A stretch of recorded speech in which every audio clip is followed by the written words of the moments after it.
자, 월요일 저녁부터 지금까지 지금 계시록을 이해시켜 드리기 위해서 요한계시록에 대하여 갖고 있는 잘못된 선입견들을 제가 수정해 드리고 있는 거예요. 일단 우리 첫 번째로 두루마리, 7인을 친 두루마리, 예? 이 7인을 친 두루마리란 미래의 어떤 모니터 아예 안 들려요. 지금 모니터가 아예 안 들려요. 미래에 어떤 일이 일어날 것을 말한 것도 있지만 두루마리의 핵심의 내용은 뭐였냐면 이 두루마리라는 게 비밀로 감춰진 거라 했잖아요. 창세로부터 하나님께서 감추어 놓으신 비밀이란 뜻이라 했어요. 이 두루마리가. 그렇죠? 근데 그 두루마리 안에 있는 내용이 뭐였냐면 하나님의 비밀이라 했어요. 그렇죠? 근데 이 하나님의 비밀이 뭐라고 그랬어요? 하나님의 영광. 예, 그렇죠? 하나님의 영광은 바울이 뭐라고 그랬어요? 하나님의 성품과 하나님의 능력이다. 이제 복습 다 하고 있습니다. 그런데 이 하나님의 영광, 곧 하나님의 성품과 하나님의 능력, 그 영광이 육신이 되어 오신 분이 예수 그리스도라고 그랬죠. 그래서 바울이 골로새서에서도 하나님의 모든 충만하신 것이 예수 그리스도 안에 거하게 하셨다. 그런 말이죠. 그런데 이 영광을 왜 예수님께서 십자가 사건, 피 흘리는 어린 양의 모습으로 이 두루마리, 이 비밀을 우리들에게, 하나님의 자녀들에게, 피로 값주고 사신 우리들에게 이 비밀을 왜 가르쳐 주려고 하셨다는 거예요? 바로 이 영광을 우리들에게도 주고 싶으셔서, 예? 우리들에게도 이 영광을 주고 싶으셔서 예수님이 이 두루마리의 인을 떼시기 위해서 십자가에 달려 죽으신 거라고 했습니다. 그렇죠? 그래서 우리도 마찬가지로 하나님의 비밀, 하나님의 영광, 곧 예수 그리스도를 진짜로 하나님의 성품과 하나님의 능력을 정말로 알아가려면 이 안전장치 7인이 참 신기하고 놀라운 게 교만하고 죄인 된 사람은 절대로 저 비밀을 깨달을 수 없어요. 왜냐하면 십자가의 어린 양 그러니까 십자가에 달려 죽으신 어린 양의 모습, 다시 말하면 자기의 죄를 깊이 들여다 보면 볼수록 하나님의 영광을 알게 됩니다. 오히려 자신의 죄를 못 보는 사람은 하나님의 영광을 못 봐요. 그래서 이게 안전장치, 7인의 안전장치는 오늘날도 여전히 유효합니다. 나의 죄를 더 깊이 발견하고 내가 하나님 앞에 하나님의 그 영광에 이르지 못한 나의 부족한 모습들, 하나님의 성품에 이르지 못한 나의 그 모난 성품들, 그리고 하나님의 능력에 미치지 못한 나의 무능력, 이런 것들을 발견하며 하나님을 의지하는 자들에게 하나님은 하나님의 영광을 기쁨으로 주길 원하셔요. 왜 주기 원하신다 했어요? 하나님의 영광을 우리에게 왜 주기를 원하신다 했습니까? 우리가 하나님의 자녀이기 때문에. 자녀란 아버지는 자녀를 낳으면서 내 자녀가 나와 같아질 것을 기대합니다. 그렇죠? 아버지 손가락이 10개면 자녀 손가락도 10개여야 돼요. 12개 타고 태어나면 2개는 잘라버려야 돼요. 그렇죠? 9개로 태어나면 1개를 심어서라도 10개를 만들어야 되는 거죠.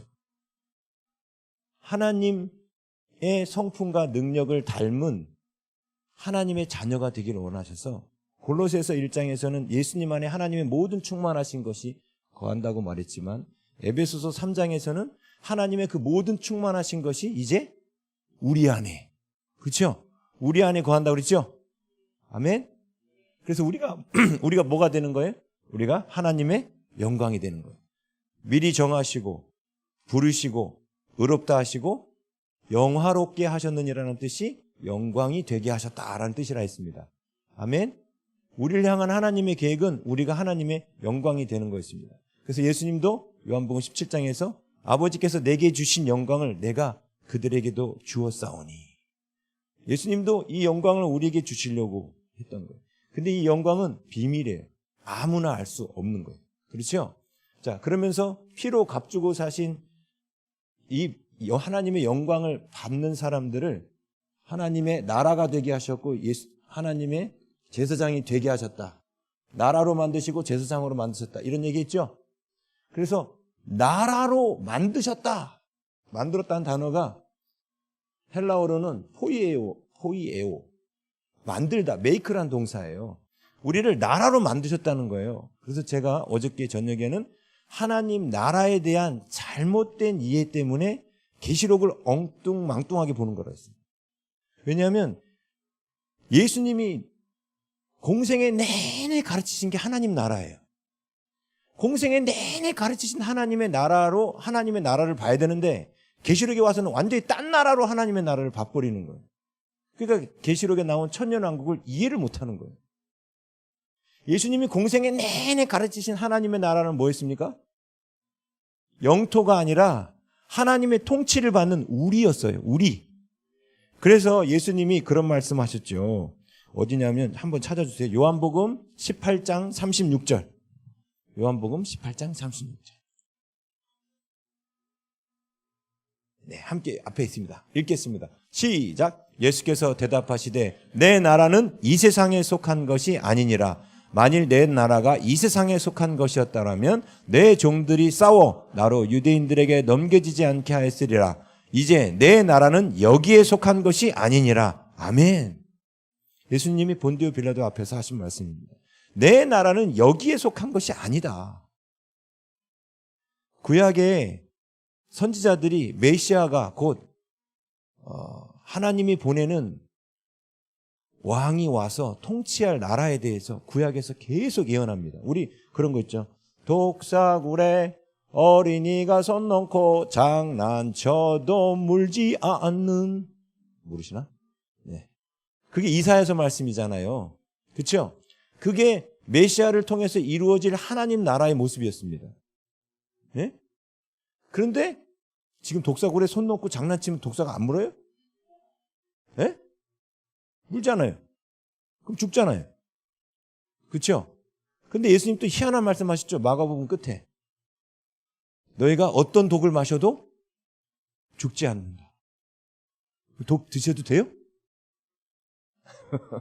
물론 불가피한 상황에 뭐 선교지가 가지고 박해를 받으면서 독을 마셔야 될 상황이라면 하나님이 특별 섭리로 독을 마셔도 죽지 않는 그런 걸 하시겠죠. 그렇죠? 그 옛날에 어떤 윤석전 목사님 어머니는 남편 앞에서 농약을 마셨는데 안 죽었다 하더라고요. 예? 하나님 그렇게 하실 수도 있어요. 그렇죠?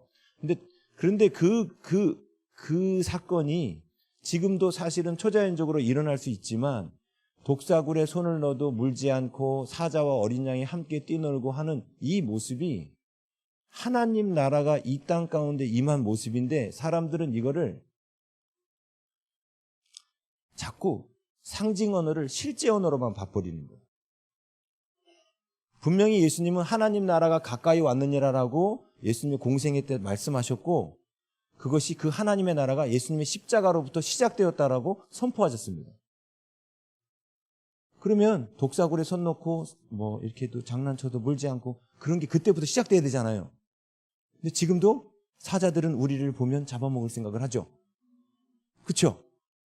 그러면 하나님 나라가 안 온 거예요? 아니 초자연적으로 옛날에도 누구예요? 다니엘 사자굴에 들어갔죠. 배고픈 사자 속에 들어갔지 않습니까? 잡혀 먹었어요? 안 잡혀 먹었죠. 그때도 하나님의 나라가 임한 거죠. 왜요? 하나님이 다니엘과 함께 하셨잖아요. 그런 초자연적인 역사가 오늘날도 일어날 수 있습니다. 그런데 진짜 하려고 하는 얘기는 하나님의 통치를 받는 하나님의 백성들이 죄와 사망의 권세, 마귀의 권세 아래서 풀려나서 드디어 백성이 있어야 나라를 만들잖아요. 그렇죠? 근데 그 백성이 십자가 사건으로 죄와 사망의 권세에서 노임받은 거예요. 그래서 예수님은 어떤 나라를 다스리느냐? 이 땅에 있는 이런 나라, 로마, 이스라엘 뭐 이런 나라를 다스리시는 것이 아니라 하나님을 따르는 하나님의 자녀들을 다스리시는 분이에요. 아멘? 그래서 하나님의 통치를 받는 자들이 바로 하나님의 나라라고 했지요. 그래서 마태복음 6장에서도 6장 9절, 10절 주기도문 나라의 임하옵시며 이게 나라가 어디 임하게 해달라는 거예요? 내 안에 임하는 거예요. 그래서 6장 34절, 33절, 마태복음 6장 33절. 너희는 먼저 그의 나라와 그의 의를 구하라. 하나님의 나라가 여기 임해야 된다는 거예요. 근데 하나님의 나라가 임한다는 뜻이 통치가 임한다는 거였어요. 그렇죠? 하나님의 통치가 임하는 건데 이 통치가 임한다는 뜻은 하나님의 성품과 능력이 임하려면 반드시 하나님의 통치가 내 안에 이루어져야 되는 거예요. 통치가 임한다는 게 뭐예요? 하나님, 만왕의 왕 대신 하나님께서 명령하신 대로 순종하는 거죠. 순종을 받는 자들이 통치를 받는 겁니다. 그렇죠? 우리가 하나님 말씀에 통치 받을 때 하나님의 성품이 우리 안에 이루어지는 거고 하나님의 능력이 우리 안에 나타나는 거예요. 모세한테 네 지팡이를 들어라 했을 때 지팡이 된다고 뭐 별일이 있어. 그리고 밤새도록 안 들었으면 홍해는 안 갈라졌습니다. 그렇죠? 그가 하나님의 통치를 받아 순종하여 지팡이를 들 때 하나님의 능력이 모세에게 나타난 거예요. 하나님의 나라가 모세에게 임한 겁니다. 아멘? 또 우리 안에 모난 성품, 바뀌어야 되고 변화되어야 될 그런 성품 가운데 하나님이 이 성품을 바꾸기 위해서 우리에게 뭔가를 시키셔요. 밤마다 이 야식 먹는 거를 절제 못하는 우리를 향해서 조깅해라 이렇게 감동을 주셔요. 네, 밤에 밥 먹을 때쯤에 조깅해라 이제 절제를 못하니까 집에 있으면 먹을 것 같으니까 밖으로 뛰라는 거지. 그렇죠?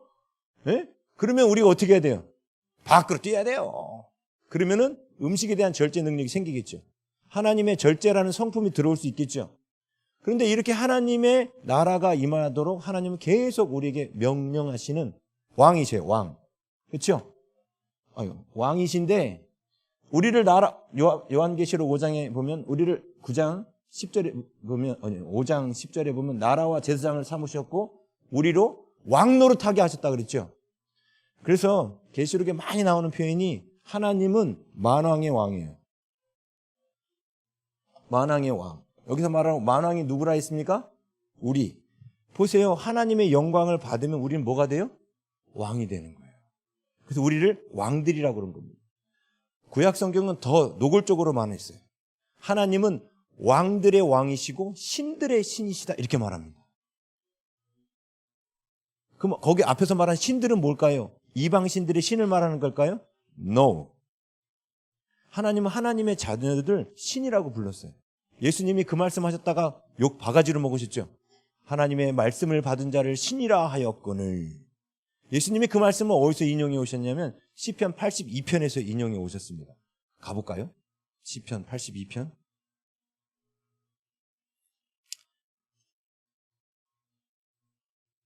시편 82편 우선 1절.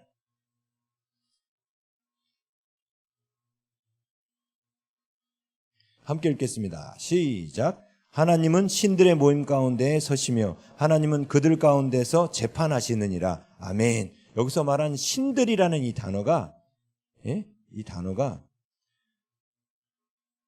하나님을 구약 성경에서는 하나님이란 단어가 구약 성경에서 일반 명사예요. 영어로 말하면 God 이거예요. 그런데 엘로힘이라는 단어가 바로 신이라는 일반 명사입니다. 엘로힘. 근데 여기 하나님은 신들의 모임에서 신들이라는 게 그 엘로힘이에요. 근데 여기 보면 하나님이 신들 가운데 계시다는 거죠. 그럼 여기서 신들은 누구예요? 네, 우리예요. 그걸 어떻게 나오냐면 6절 보세요. 82편 6절. 함께 읽습니다. 시작. 내가 말하기를 너희는 신들이며 다 지존자의 아들들이라 하였으나. 이게 지금 누구한테 하는 얘기냐면 이스라엘 유다 백성들한테 하는 얘기입니다. 하나님의 자녀들을 하나님은 신들이라고 불렀어요. 뭐 이단스러운 거 아니죠? 성경이 그렇게 나왔잖아. 왜요? 이건 이런 뜻이라 했습니다. 예수님이 이 땅에 오셔서 자신을 하나님의 아들이라고 밝혔을 때 이 참남한 놈, 네가 감히 하나님의 아들이야? 라고 유대인들이 예수님을 고소했죠. 예? 고소했어요. 그 고소한 이유는 그들이 성경을 잘못 해석했기 때문에 그래요. 그들이 하나님의 나라에 대해서도 잘못 해석했고 하나님의 아들이라는 개념도 잘못 해석한 거예요. 자, 아들이라는 뜻이 이런 뜻이라 했어요. 소의 아들은, 송아지는 소. 그렇죠? 닭의 아들, 닭은 병아리는 닭. 닭의 아들은 닭. 소의 아들은 소. 하나님의 아들은 그런 뜻이에요. 신의 아들은 신이라는 거예요. 그런 뜻이에요. 우리가 하나님의 자녀니까.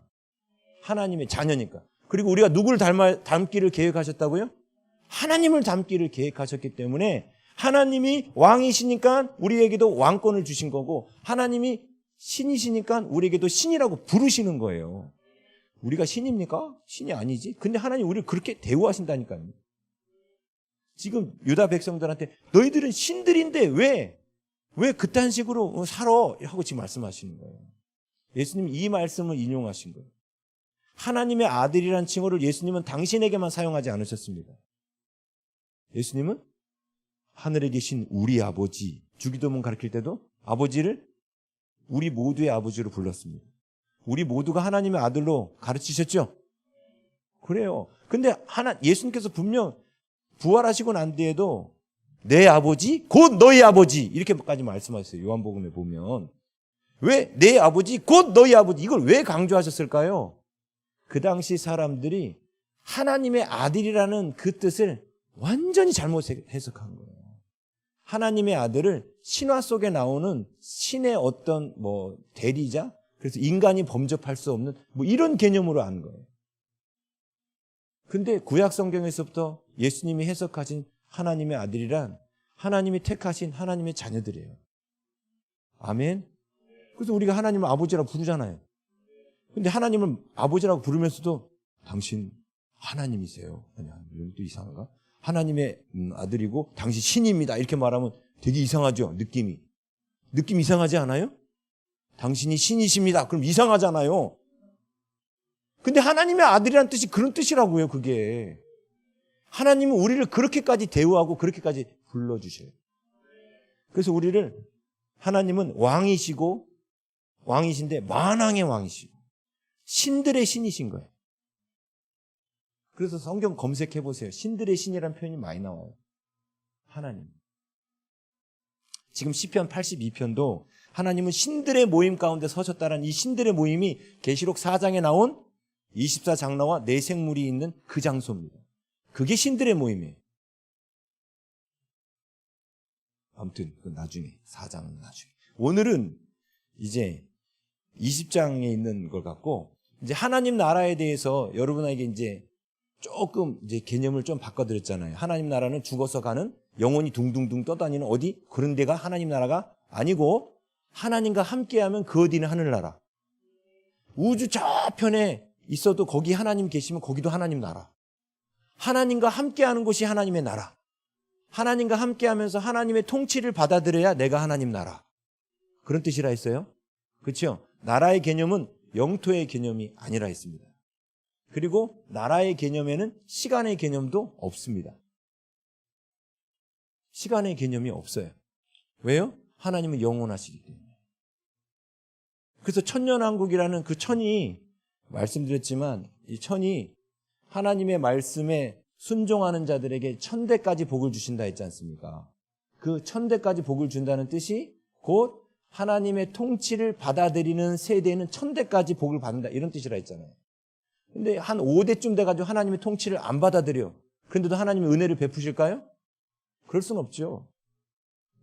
그래서 1000이라는 숫자는 구약에서 수비약이 뭘 말해주고 있냐면 하나님의 통치의 숫자라고 말씀을 드렸어요. 자, 요걸 전제로 하고 이제 20장을 또 보려고 그래요. 자, 20장 1절 말씀 문제 함께 보겠습니다. 또 내가 보매 천사가 무저갱의 열쇠와 큰 쇠사슬을 그의 손에 가지고 하늘로부터 내려와서 용을 잡으니 곧 옛 뱀이요 마귀요 사탄이라 잡아서 1000년 동안 결박하여. 여기 1000년 동안 결박했다는 말씀이 나오죠. 자, 1000년을 수비학으로 이해하시라 했어요. 1000년은 눈에 보이지 않는 어떤 세계의 사건이 이루어지는 것을 우리가 머리로 이해할 수 있는 숫자나 그림이나 이런 걸로 표현해주고 있는 겁니다. 예? 1000은 하나님의 통치가 있는 시간이라 했죠. 예? 자, 여기 보면은 20장 1절에 내가 보면 천사가 라고 나와요. 근데 여기서 말하는 천사는 정확하게 누구냐면 예수 그리스도입니다.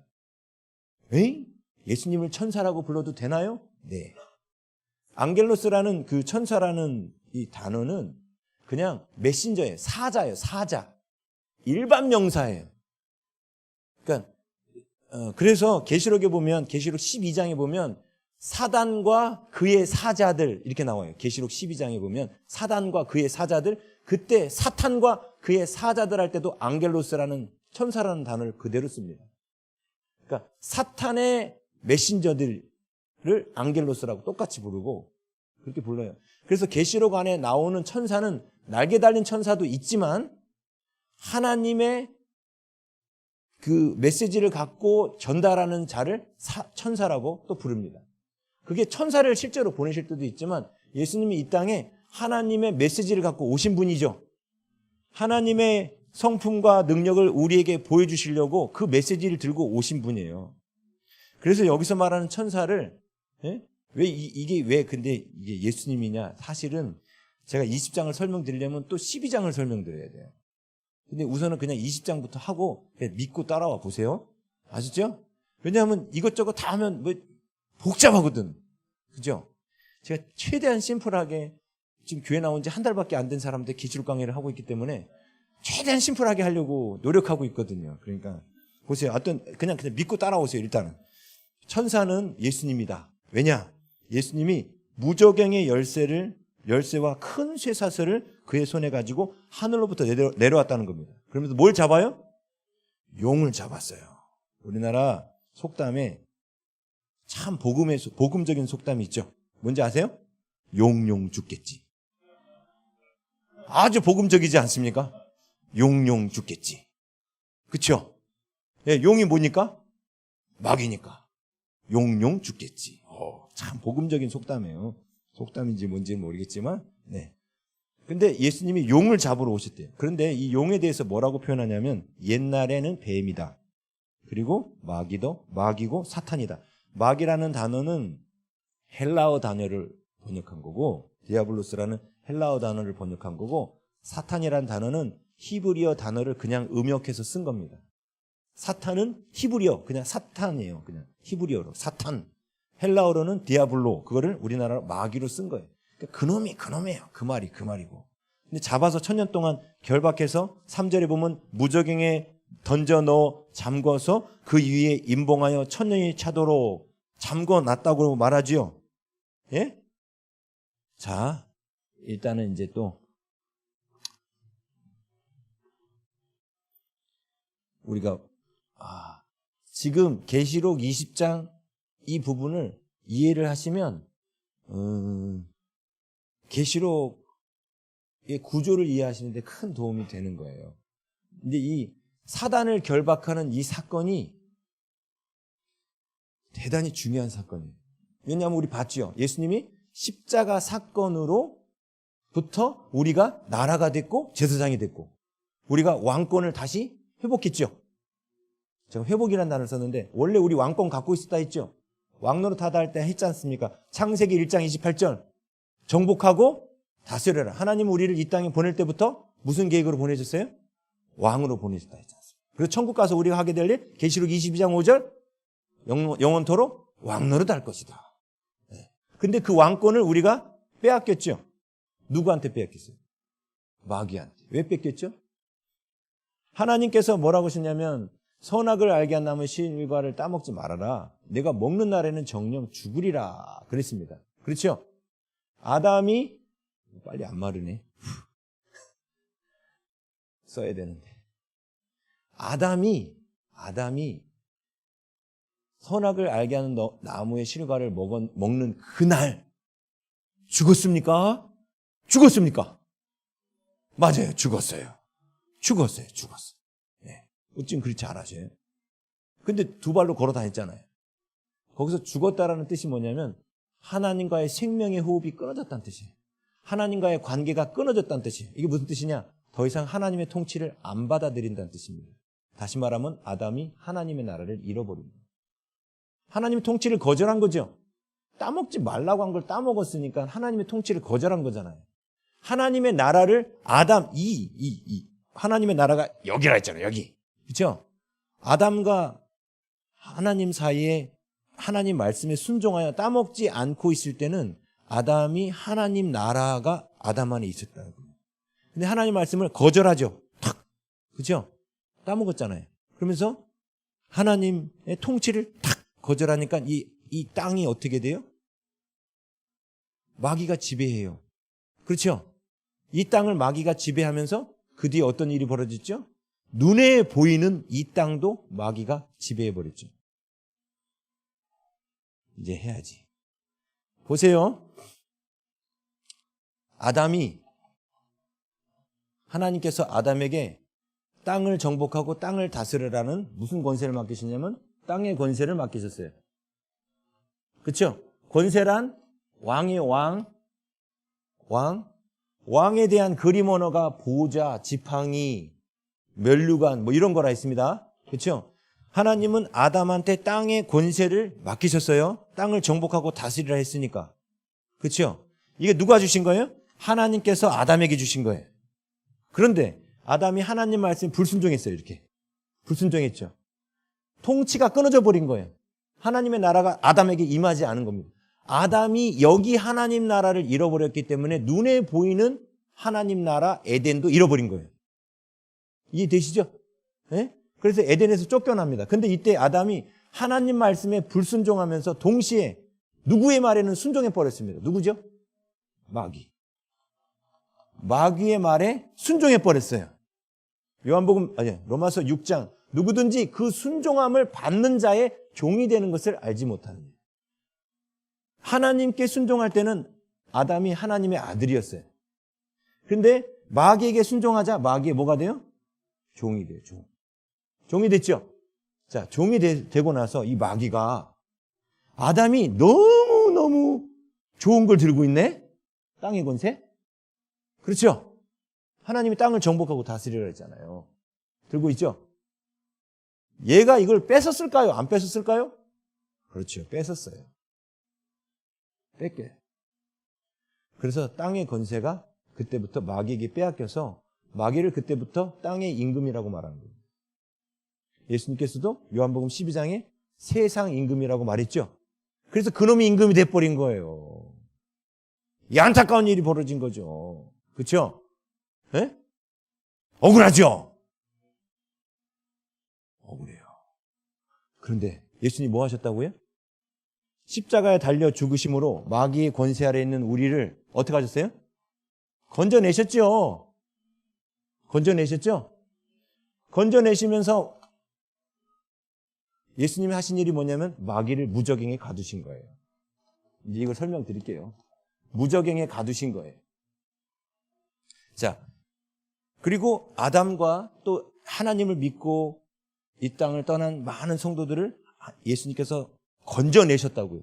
그렇죠? 사망 권세에서 건져내셨죠. 그래서 이들을 통해서 하나님의 나라가 다시 시작된 거예요. 그래서 십자가 사건 때부터 하나님의 나라가 시작된 거라고 그래서 말씀드리는 거예요. 왜? 다시 하나님과의 관계가 어떻게 됐어요?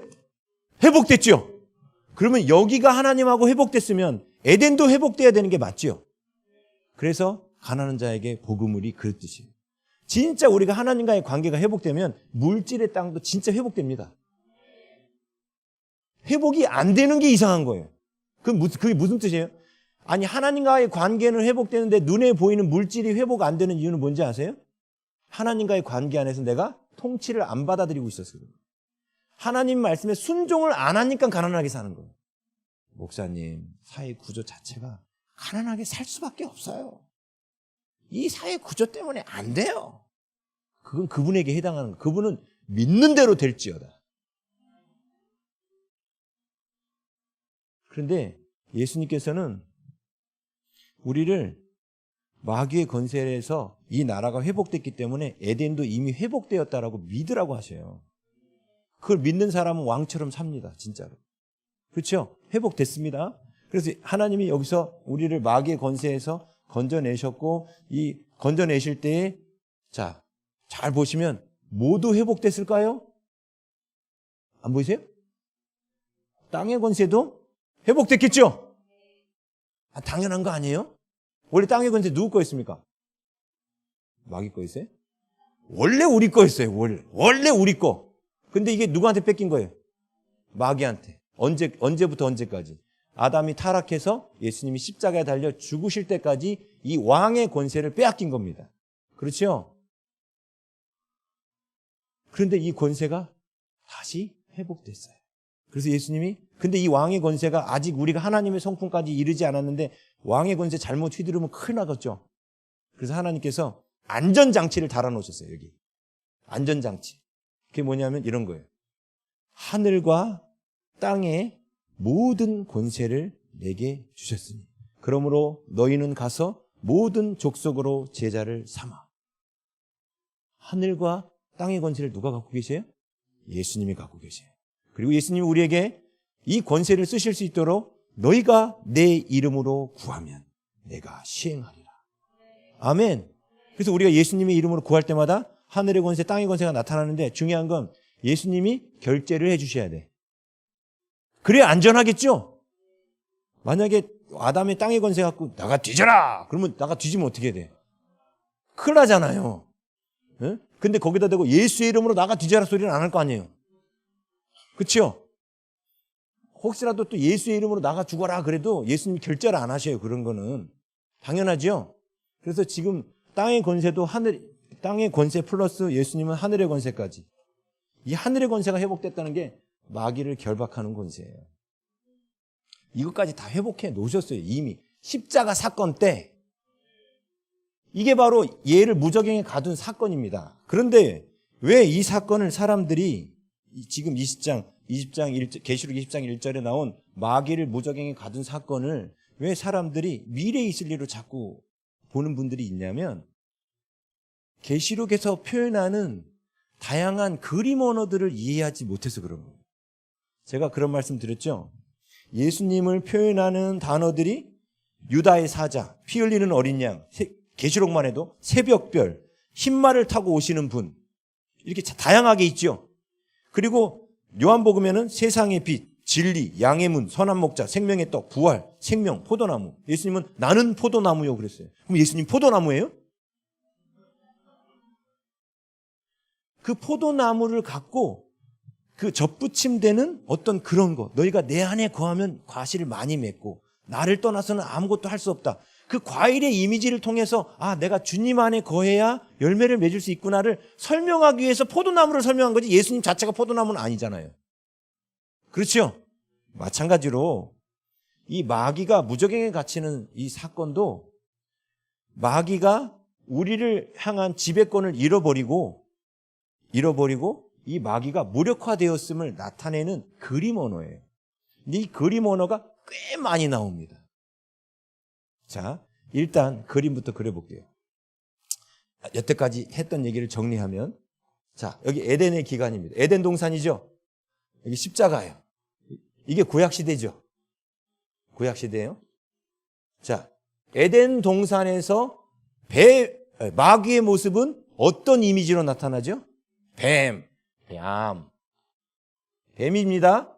그렇죠? 그런데 이 녀석이 지금 계시록 20장에서는 마귀를 뭐라고 표현했어요? 용령 죽겠지요. 복음이라고 했잖아요. 왜 뱀이 용이 됐을까요? 네? 왜 뱀이 용이 됐어요? 우리가 갖고 있던 땅의 권세를 요놈이 가져갔거든. 그래서 힘이 막강해졌다는 사실을 용이라는 단어로 보여주는 거예요. 그놈이 그놈이라니까요. 그 뱀이나 용이나 그놈이 그놈이에요. 계시록 안에 뱀, 용, 거짓 선지자, 음녀, 짐승 다 마귀예요. 그런데 왜 똑같은 마귀를 다른 언어로 표현할까요? 뭔가 마귀에게 상태가 좀 바뀌었으니까. 이해되세요? 그래서 옛날에는 뱀이었는데 천사가 와서 예수님이 와서 저 뱀을 잡을 당시에는 용이었단 말이에요. 용. 그렇죠? 근데 예수님이 용을 잡아가지고 무적행에 가두셨다는 거예요. 몇 년 동안? 1000년 동안. 1000년 동안 무적행에 가두셨다는 거예요. 자, 이제 이 1000년 동안 갇히게 될 이 일에 대하여 무적행에 갇혔어요. 그죠? 그러면 지금 돌아다니는 마귀는 뭐냐고요. 그죠? 그러지 않아요? 그럼 지금 돌아다니는 마귀는 뭐냐고요. 사람들이 이거를 자꾸 문자적으로, 상징 언어를 문자적으로 자꾸 이해하니까 지금 마귀가 있는데 그럼 천년왕국이 안 온 거네, 이렇게 생각한다는 거예요. 또 말씀드리지만 보이지 않는 세계를 보이는 언어로 설명했을 뿐 지금 이 1000년 동안 갇혀있다라는, 무적인 갇혀있다라는 이 뜻을 성경은 아주 다양한 방법으로 표현했습니다. 그거 보여드리려고 그래요, 제가. 그래서. 자, 어떤 거부터 가야 할까? 창세기 3장 15절 띄워주세요. 창세기 3장 15절.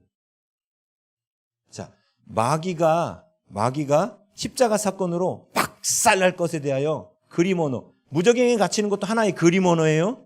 그런데 또 다른 그림 언어, 창세기 3장 15절 함께 읽습니다. 시작. 내가 너로 여자의 원수가 되게 하고 내 후손도 여자의 후손과 원수가 되게 하리니 여자의 후손은 내 머리를 상하게 할 것이요 너는 그의 발꿈치를 상하게 할 것이니라 하시고. 아멘. 마귀는 예수님이 재림하시는 날, 이때는 불과 유황못이 있습니다. 마귀는 이때 들어가서 멸망당하는 거예요. 그때까지는, 요 기간 동안에는 마귀는 죽지 않아요. 멸망당하지 않고 다 돌아다녀요. 예? 무적행에 갇혔다면서 왜 돌아다녀요? 이렇게 말하는 분이 있는데, 이제 진짜 무적행에 있다 하고, 창세기 3장 15절에서 하나님께서 이 원시복음이라고 하죠. 우리의 왕노릇하게 된 그 마귀에 대하여 뭐라고 말씀하셨냐면, 여자의 후손이 그놈의 머리를 상하게 할 것이다. 자, 근데 그놈은 예수님의 발꿈치를 상하게 할 것이다. 뭐가 더 치명탑니까? 그렇죠? 예수님은 진짜 와서 마귀가 예수님 발꿈치를 물었죠. 십자가에 달려 죽으신 사건을, 발꿈치를 무는 사건으로 그림으로 보여준 거죠. 그렇죠? 근데 그때 마귀의 상황은 어떻습니까? 머리가 박살났어요. 머리가 박살났으면 어떻게 됐다는 거예요, 이게. 자, 여러분, 저는 어릴 적에 그런 장난 해봤는데 좀 잔인하지만, 개구리 같은 거 이렇게 머리를 이렇게 딱 하면은 몸이 한동안 움직입니다. 한동안 움직이죠. 생각한. 근데 그게 마귀의 상태라는 거예요.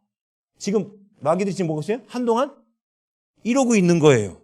근데 머리는 어떻게 됐어요? 지금 박살났어요. 얘를 무서워할 필요가 있습니까? 없죠? 머리가 박살났다고 지금 표현했잖아요. 여기서는 머리가 박살났어요. 근데 아직도 머리는 박살났는데 팔다리 이렇게 움직여요, 이렇게. 근데 얘를 두려워할 필요가 있냐고요? 없죠?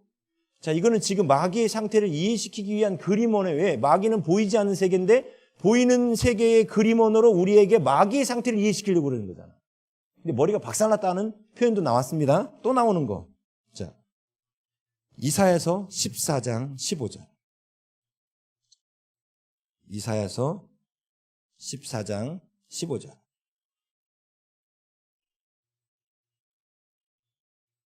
자, 함께 읽겠습니다. 성경 찾으시는 게 더 나아요. 이사야서 14장 15절 시작. 그러나 이제 내가 수월 곧 구덩이의 맨 밑에 떨어짐을 당하리로다. 아멘. 지금 이 얘기가 뭔 얘기냐면, 이사야는 유다가 멸망하기 한참 전, 200년 전인가 300년 전에 활동하던 사람인데, 이사야가 200년 전인가 아무튼 제 기억이 안 나요. 이사야가 유다가 바벨론에 의해서 멸망할 거잖아요. 그렇죠? 유다가 바벨론에 의해서 멸망해요. 그래요? 네, 멸망해요. 근데 그 바벨론 왕에 대한 예언을 한 거예요. 이사야가 한참 전에. 네? 그래서 14장 4절에 보면 너는 바벨론 왕에 대하여 이 노래를 지어 이르기를 하고 나오죠. 바벨론 왕에 대해서 예언을 했다는 겁니다. 아직 출현도 하지 않은 왕에 대해서 이사야가 미리 예언을 한 거예요. 근데 그 왕이, 우리는 다 알고 있지만 유다를 멸망시킨 그 왕은 느부갓네살 왕이었습니다. 그렇죠? 근데 그 느부갓네살 왕에 대하여 지금 예언하는 내용이 4절부터 지금 우리가 읽는 본문에 쭉 나온 겁니다. 거기에 보면 이사야서 14장 12절 14장 12절에 보면 이런 말씀이 있죠. 너 아침의 아들 뭐요? 계명성이요. 이 계명성이라는 게 뭐냐면 아침에 뜨는 금성이에요. 금성. 샛별입니다. 샛별. 아침에 제일 먼저 뜨는 별, 샛별을 말해요. 그런데 이 아침의 아들 계명성, 이 샛별, 주는 저 산 밑에 백합, 빛나는 새벽별, 새벽별. 이게 계시록에도 나와요. 그 새벽별이 뭐라고요? 예수님이에요. 계명성이. 그런데 지금 또 여기서 또 뭐라고 말해요? 이 느부갓네살 왕을 또 계명성이라고 말해요. 계명성을 라틴어로 말하면 루시퍼입니다. 루시퍼라는 단어는 계명성에 대한 라틴어예요. 그래서 천주교 미사곡들이 라틴어로 부르잖아요. 가면 여러분이 놀랄 얘기를 들어요. 오, 예수 그리스도 루시퍼 이래요. 진짜로. 왜? 루시퍼란 단어가 새벽별이니까. 그리고 요한계시록에 예수님은 새벽별이라고 말하니까. 제가 여태까지 말씀 안 드린 건데 계시록에 보면 여러분 잘 보시면 이런 게 나와요. 사자, 라이언, 이게 예수님에게도 적용되고 마귀에게도 적용돼요. 그렇죠? 예? 두루 다니며 삼킬 자를 찾는 마귀에게도 적용되고 왕권을 상징하는 모습으로 예수님에게도 적용됩니다. 그렇죠? 역시 새벽별도 마귀에게도 적용되고 예수님한테도 적용돼요. 그리고 역시 독수리도 계시록의 표현을 이해를 시켜드리려고 말씀드린 거예요. 독수리도 예수님에게도 적용되고 마귀에게도 적용돼요. 그런데 사자를 예로 들면 사자는 동물들의 왕이기 때문에 사자의 왕권을 상징하기 위해서 예수님을 사자로 표현한 겁니다. 그런데 왜 마귀를 두루 다니며 삼킬 자를 찾는 사자로 묘사했냐면 이것은 사자의 사냥법 때문에 그런 겁니다. 사자는 사냥할 때 이렇게 얼룩말이든 뭐 기린이든 이렇게 많이 있잖아요. 치고 들어가서 공격 안 합니다. 겁을 줘서 무리해서 이탈시켜요. 그래서 이탈한 놈을 찾아가서 잡아먹습니다. 이게 사자의 공격법입니다. 교회에서 마귀에게 시험 드는 사람 딱 이러죠. 공동체에서 시험 들어서 툭 튀어나와요. 그러면 그 다음에 마귀가 사자처럼 가서 확 먹는 거예요. 자, 제가 왜 이런 표현 드렸냐면 눈에 보이지 않는 세계를 설명하기 위해서 눈에 보이는 단어들을 쓸 때 이 단어들이 하나님, 그러니까 예수님에게도 쓰이고 마귀에게도 쓰였다는 거예요. 그래서 계시록에 보면 우리를 왕들이라고 부르죠. 그렇죠? 그런데 이거와 반대되는 세상 왕들이 있어요. 예? 그런 것들을 구분해서 보셔야 돼요. 세상 왕들도 있어요. 거기서 말하는 세상 왕들은 세상에 권세 잡은 자 그런 사람들도 말하고, 그렇죠? 자, 그런데 너무 또 얘기하면 길어질 것 같아서. 자, 지금 너 아침의 아들 계명성이여 그러면서 어찌 그리 하늘에서 떨어졌으며 너 열국을 엎은 자여 어찌 그리 땅에 찍혔는고 하고 말하고 있거든요. 지금 느부갓네살 왕에 대하여 계명성이라고 말하고 있어요. 자, 보세요. 여러분, 뱀이 마귀입니까? 아니죠. 뱀은 하나님이 만드신 짐승이에요. 그런데 성경에 보면 하나님이 만드신 짐승 중에서 뱀이 가장 간교하더라 이렇게 되어 있는데 간교란 단어가 지혜롭다는 뜻이에요. 뱀이 가장 지혜로우니까 사탄이 뱀을 선택해서 뱀의 지혜를 이용해서 하와를 꼬신 거예요. 사실 뱀 자체가 마귀는 아니죠. 그런데 이 뱀한테 이런 얘기를 했어요. 이제 선악을 알게 한 나무 실과를 따먹고 나서 아담한테는 너가 종신토록 땀을 흘리고 수고해야 먹고 산다. 하와한테는 아기를 임신하고 해산하는 고통, 그리고 남편을 너는 사모하고 남편은 너를 다스릴 것이다 라는 저주를 내리셨어요. 그리고 뱀한테는 어떤 저주가 내려져요? 네, 맞아요. 첫 번째, 흙을 먹음. 두 번째, 배로 다니니. 그렇죠? 자, 뱀이 배로 다니나요? 네, 배로 다녀요. 그럼 그 이전엔 배로 안 다녔다는 뜻이죠? 네, 어쨌든 배로 다니게 됐어요. 자, 질문. 뱀이 흙을 먹나요? 아니, 뱀이 흙을 먹냐고요, 어쨌든. 안 먹죠? 예? 지금 무슨 말씀 드리려고 하냐면, 하나님이 뱀에게 저주를 내리시면서 눈에 보이는 뱀에게는 배로 다니는 저주를 내리셨지만, 이 뱀 안에 있던 놈이 마귀잖아요. 마귀에게는 어떤 저주를 내리시냐면, 흙을 먹게 하신 거예요. 우리가 흙이잖아요. 곧 그때부터 사람을 먹으며 사람 안에 기생하기 시작한 거예요. 저 마귀놈들이. 그렇죠? 제가 이 말씀 왜 드렸냐면 눈에 보이는 뱀 하늘 갖고 영적인 세계도 이야기하고 있고 육적인 세계도 이야기하고 있어요. 자, 여기 느부갓네살이라는 느부갓네살 바벨론 왕에 대하여 그가 새벽별은 없겠죠? 네? 근데 이 느부갓네살의 특징이 아주 교만한 왕이에요. 근데 이 교만이 느부갓네살이 원래 갖고 있던 마음일까요? 아니면 마귀가 들어가서 느부갓네살 왕 안에 넣은 마음일까요? 마귀가 넣은 마음이겠죠? 그럼 여기 있는 교만은 마귀인 거예요. 그렇죠? 지금 이사야서 14장은 느부갓네살에 대한 육체의 예언과 느부갓네살 안에 있는 마귀에 대한 예언이 같이 나오는 거예요. 네? 오케이? 그래서 지금 그 바벨론 왕에 대한 예언을 하면서 이 마귀에 대해서 무슨 예언을 하고 있냐면 지금 우리가 읽었던 것처럼 13절에 보세요. 이사야서 14장 13절 내가 내 마음에 이르기를 내가 하늘에 올라 하나님의 뭇별 위에 내 자리를 높이리라. 마귀가 이런 생각했다는 거죠. 내가 하늘에 올라 하나님의 뭇별 위에 내 자리를 높이리라. 내가 북극지폐의 산 위에 앉으리라. 북극지폐의 산이 하나님 보좌예요. 거기 앉으리라는 거 한 거예요. 이 생각을 누가 가졌던 거죠 원래? 천사가 가진 거예요. 천사가 이 생각을 가졌기 때문에 하나님께서 그를 마귀로 만들어버린 거예요. 그렇죠? 근데 이때 그가 하나님과 같아지려고 그랬죠. 예? 하나님보다 더 높아질 수는 없어요. 왜냐하면 하나님 최고로 높은 분이기 때문에 더 높아질 수 없으니까 같아지려고 했단 말입니다. 예?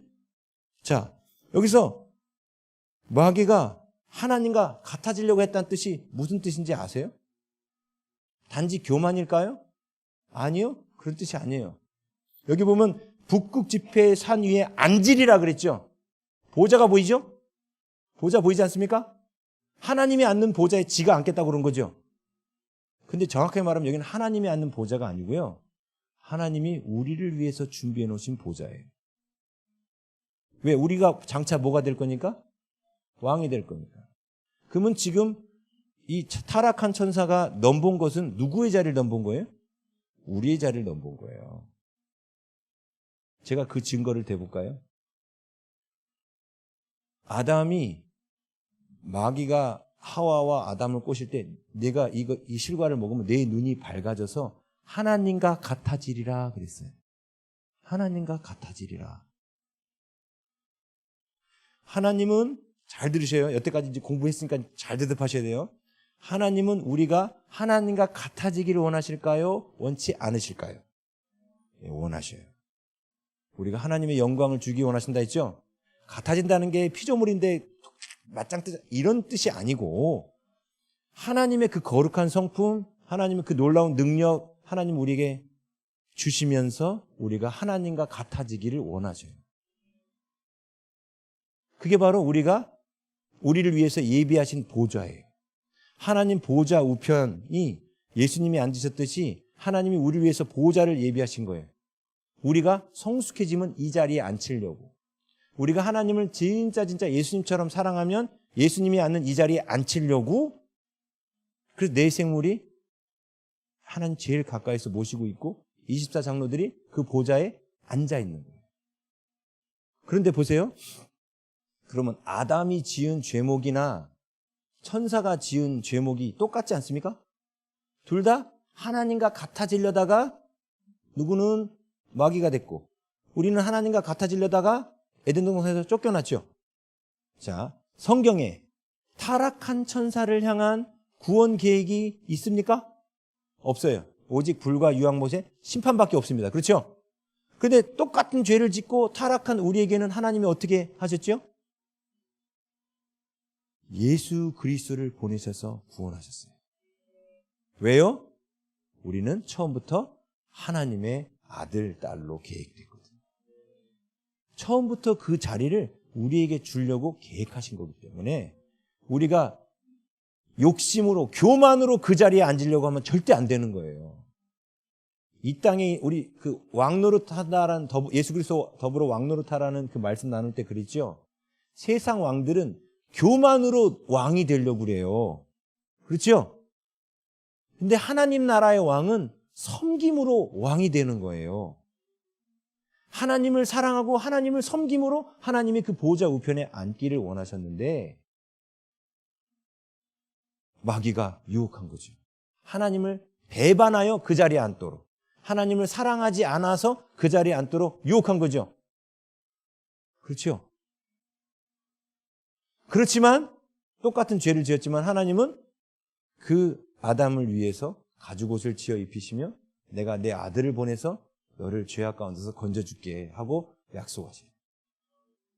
그죠? 자, 그러나 천사에게는 짤 없습니다. 왜요? 천사는 처음부터 하나님의 사랑의 대상으로 지음받은 적이 없어요. 어떤 분이 그런 얘기 하더라고. 성경을 모르는 분이죠. 구약에 보면 하나님의 그 어전회의가 나와요. 천국회의가. 하나님 나라에 천국회의가 나오는데 아까 신들의 모임 있죠? 거기 신들의 모임 가운데 서 있는 거기 보면 하나님의 아들들이 서 있다라는 표현이 나와요. 욥기에 보면 하나님의 아들들이 서 있다 표현이 나오거든요. 그 하나님의 아들들을 천사라고 번역하는 분들이 있어요. 천사라고 해석하는 분들이 있어요. 말도 안 되는 해석입니다. 왜 말도 안 되는지 아세요? 하나님은 천사에게 단 한 번도 하나님의 아들이라고 붙여본 적이 없으세요. 그게 어디 나와요? 히브리서에 나와요. 자, 이사에서 붙잡고요. 갑자기 새길로 빠지는 것 같은데 그래도 좀 볼게요. 히브리서 1장 5절. 히브리서 1장 5절. 하나님께서 어느 때에 천사 중 누구에게 너는 내 아들이라 오늘 내가 너를 낳았다 하셨으며 또다시 나는 그에게 아버지가 되고 그는 내게 아들이 되리라 하셨느냐? 이게 뭔 얘기예요? 천사한테는 단 한 번도 너는 내 아들이라고 말한 적이 없다는 거예요. 그렇죠? 이게 성경의 해석이에요. 그러니까 구약에 나온 하나님의 아들들이라는 그 단어는 천사가 아니에요. 말 그대로 하나님의 아들들 누구예요? 우리예요. 그런데 하나님 그 어전에 하나님의 그 하늘 회의에 참석한 하나님의 아들들은 계시록에서 말한 하늘에 거하는 자들, 그 믿음에 있는 성숙한 신앙인들을 말하는 거예요. 그렇죠? 분명히 그렇게 돼 있잖아요. 하나님의 아들이라는 이름은 이 온 피조물 만물 가운데 오직 우리에게만 주셨어요. 아멘. 천사에게 주시지 않았다고요. 그렇죠? 그런데 이놈의 천사가 그 자리를 넘본 거예요. 그래서 하나님께서 그놈을 내쫓으셨죠. 그러면서 자, 이사야서 14장 15절. 그러나 이제 내가 수올 곧 구덩이의 맨 밑에 떨어짐을 당하리로다. 여기서 보면 구덩이의 맨 밑, 이것을 한자어로 바꾸면 끝이 없이 낮은 구덩이, 무저갱이란 뜻이에요. 자, 느부갓네살에 대한 예언을 하면서 느부갓네살 안에 있는 마귀에게 뭐라고 예언했냐면 너는 앞으로 무저갱에 빠질 것이다. 예언하고 있죠. 그렇죠? 무저갱에 빠질 것이다라고 예언하고 있습니다. 그렇죠? 자, 그 다음에 어디로 가시냐면 베드로 후서 2장 4절. 이건 그냥 띄워주세요. 베드로 후서 2장 4절. 자, 앞에 나왔습니다. 이건 안 찾아보셔도 돼요. 함께 보겠습니다. 시작. 하나님이 범죄한 천사들을 용서하지 아니하시고 지옥에 던져 어두운 구덩이에 두어 심판 때까지 지키게 하셨다. 자, 어두운 구덩이에 두어 앞으로 둘 것이며예요? 이미 두었다예요? 이미 두었다는 거예요. 자, 이사야한테도 어떤 예언을 했냐면 그 마귀를 무저갱에 넣을 것이다라고 이사야한테는 미래형으로 예언했다고요. 그렇죠? 왜? 아직 예수님이 안 오셨으니까. 근데 예수님이 십자가 사건으로 마귀를 잡아서 어디다가? 무저갱에 넣을 것을 이사야는 예언을 해놨단 말입니다. 그리고 지금 유다서에는 뭐라고 나오냐면 영원한 결박으로 흑암에 가두셨다고 예수님의 육신의 동생 유다가 증언하고 있잖아요. 그렇죠? 베드로 후서 2장 4절. 베드로 후서 2장 4절. 네, 함께 읽습니다. 시작. 하나님이 범죄한 천사들을 용서하지 아니하시고 지옥에 던져 어두운 구덩이에 두어 심판 때까지 지키게 하셨으며. 아멘. 아까 베드로후서 2장 4절 읽었죠? 죄송해요. 유다서 1장 6절에는 자기 지위를 지키지 아니하고 자기 처소를 떠난 천사들을 큰 날의 심판까지 영원한 결박으로 흑암에 가두셨으며 과거형으로 기록하고 있어요. 자, 이때 뭐가 나오냐면 무저갱이라는 단어가 나옵니다. 자, 마귀가 힘을 잃고 우리를 더 이상 붙잡아 놓을 수 없는 상태가 된 이 모습을 머리가 상했다, 대갈통이 부서졌다 이런 표현도 썼고, 두 번째 무저갱에 갇혔다라는 표현도 써요. 사실 굳이 제가 설명을 드린다면 무저갱에 갇힌 거는 마귀의 우두머리가 갇힌 거예요. 장기판에 왕, 차, 상, 포, 마 뭐 이런 거 다 있잖아요. 근데 왕 떨어지면 장기판 끝난 거죠. 장기 끝난 거잖아요. 근데 지금은 어떤 상태라는 거예요? 왕이 갇혔어요. 그럼 지금 돌아다니는 애들은 뭐예요? 쫄개들이에요. 쫄개들이에요. 근데 얘네들이 자기들의 우두머리가 갇혀 있는 걸 알까요? 모를까요? 알아요. 그래서 깝죽거리면 그렇게 말하면 돼요. 야, 예수님이 니들의 우두머리 가둔 거 몰라? 어? 그리고 예수님 나랑 함께 계셔. 감히 네가 뭐 날 건드려. 딱 그러면 걔네들이 알아들어요. 처음에 못 알아듣는 척 아니야 막 이러는데 막 오리발 내밀거든요. 절대로 속지 마세요. 성경이 그렇게 있다고 말했잖아요. 그래서 마귀는 우리한테 감히 어찌할 수가 없습니다. 마귀는 감히 우리에게 어찌할 수 없는데 왜 자꾸 마귀가 우리 삶에 그렇게 자꾸 들러붙는 거예요? 네? 내가 길을 열어주는 거예요. 내가 길을 열어주는 거예요. 마귀를 환영하는 거죠. 우리는 마귀한테 지는 게 기적이에요. 예수님 안에 있는데 어떻게 마귀한테 져요? 놀라운 건 그 기적이 자꾸 일어난다는 게 좀 문제지만, 마귀가 우리를 직접적으로 이길 수가 없으니까 마귀가 우리를 지배하려고 우리를 유혹해요. 미혹하고. 유혹하는 게 음녀라는 마귀의 모습이고, 미혹하는 게 거짓 선지자라는 마귀의 모습이에요. 거짓말로 우리에게 속닥닥닥닥닥 이러는 거예요. 주일날 야, 아침에 일부 예배 갔다가 그냥 낮에 놀러 가. 괜찮아. 예배 드렸잖아. 이 거짓 선지자가 하는 말이에요. 마귀가 그렇게. 예? 그 말을 내가 덥석 물면 어떻게 돼요? 마귀에게 내 영향권을 내주는 거예요. 마귀는 우리를 보세요. 지금 십자가 사건 때 무저갱에 갇혔다고 그랬죠? 예? 그래서 1000년 동안 결박하여 갇혔습니다. 요 기간 동안에는 용이 아니라 음녀와 거짓 선지자의 모습으로 활동하는 거예요. 예? 그런데 계시록은 이놈이 1000년이 차면 풀려난다고 말해요. 예? 그때는 용이 짐승의 모습으로 활동하는 거예요. 다 그놈이 그놈이에요. 예? 짐승의 모습으로 활동하는 거예요. 1000년이 차면. 지금은 음녀와 거짓 선지자로 활동하는 겁니다. 예? 음녀와 거짓 선지자, 그러니까 무저갱으로 표현하면 우두머리가 갇혀 있는 거고 쫄개들이 돌아다닌다. 이런 식으로 이해하시면 되는 거고, 예? 그냥 마귀 자체로 이해하시면 용이 힘을 잃어서 우리에게 유혹하거나 음녀, 거짓 선지자, 미혹하는 것만 우리한테 할 수 있다는 뜻이에요. 예? 마치 이런 것 같습니다. 여기가 그 달리기 경주 트랙이에요, 트랙. 여기서 저기까지 가면은 이제 승리하는 겁니다. 마귀는 지금 어디 있냐면 저 관중석에 있어요. 관중석에서 우리를 바라보면서 야, 이리 와, 목마르지? 물 좀 마시고 가. 막 그래서 이 트랙을 벗어나게 하는 거예요. 옛날에는 어땠냐면, 구약시대는 어땠냐면 마귀가 트랙 안에서 우리를 붙잡고 야, 임마, 이리 와, 자식이네. 이리 와, 자식. 이러고 이러고 끌고 다녔다는 거예요. 이것도 지금 그림 언어로 설명하는 거예요, 제가. 마귀는 죽지 않았어요. 무적행에 있다는 뜻이 뭐냐면 갇혀 있다는 뜻은 힘이 빠졌다는 뜻입니다. 예? 그림 언어예요. 그림 언어. 제가 지금 말씀드린 것처럼 지금은 무적행이라는 그림 언어로 마귀가 힘을 잃은 것에 대해서 표현했는데 또 이런 게 나와요. 에스겔서 28장 8절. 에스겔서 28장 8절. 여기도 똑같이 두로 왕에 대한 예언인데 두로 왕 안에 있는 마귀에 대해서 똑같이 예언하고 있습니다. 28장 8절. 함께 읽습니다. 시작. 또 너를 구덩이에 빠뜨려서 너를 바다 가운데서 죽임을 당한 자의 죽음같이 바다 가운데서 죽게 할지라. 아멘. 여기 보면 구덩이 나오죠. 구덩이. 그죠? 두로 왕이라는 사람이 어떤 사람이냐면 그 이스라엘 땅에 보면 참 지우기가 참. 여기 보면은 갈릴리 있죠. 좀 위로 올라가면 여기에 두로라는 나라가 있어요. 두로. 근데 원래 이 나라가 여기 이쪽 육지에도 있고 이쪽에는 섬으로 있었습니다. 섬으로. 이 두로라는 나라가 골치 아픈 나라였어요.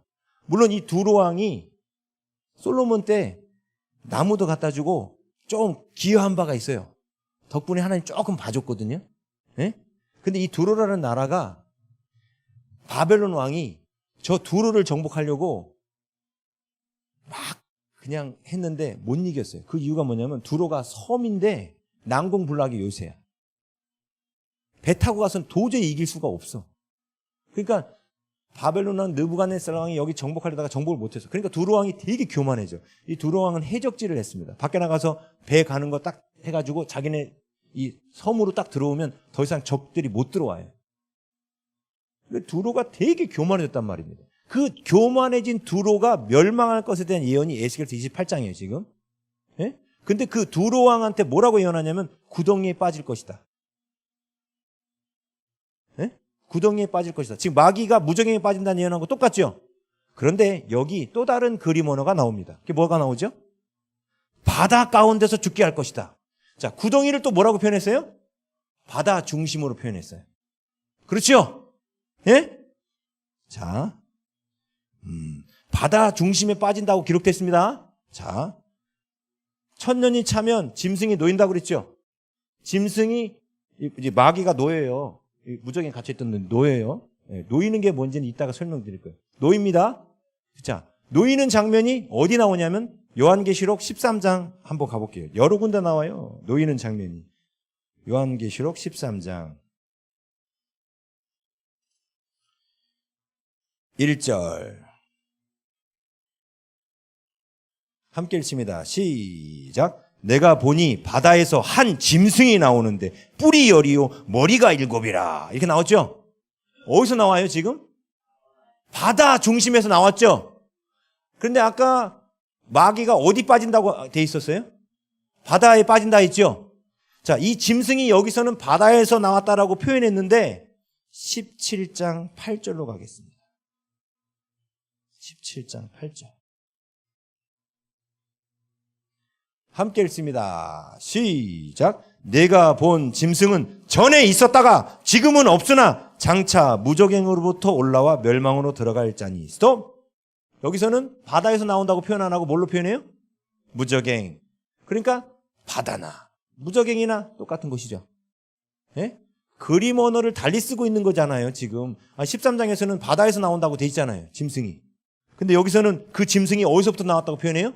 무적행.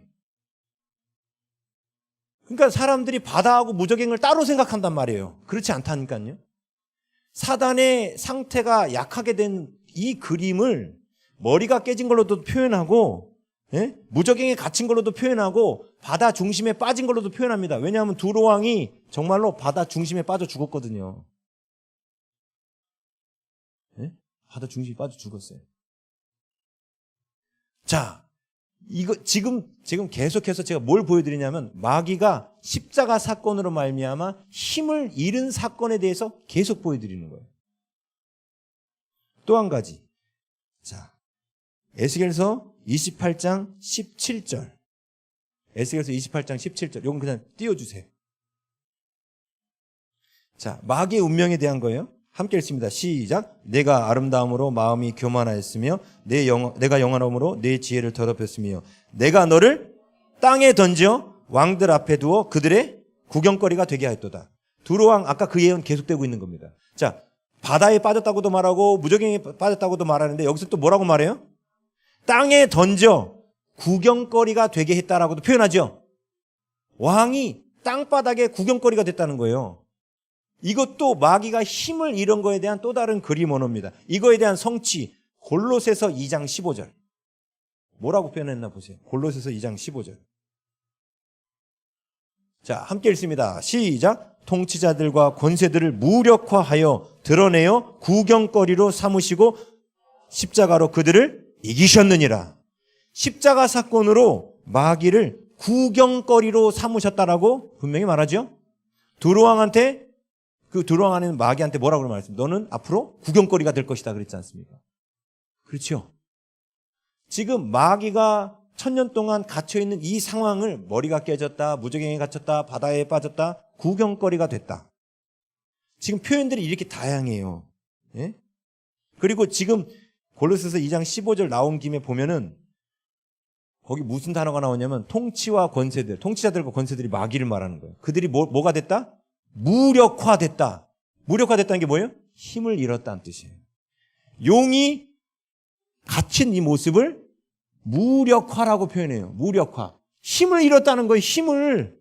그 지금 이 트랙이 아니고 저쪽 광준성에서 우리 미혹한다 그랬지 않습니까?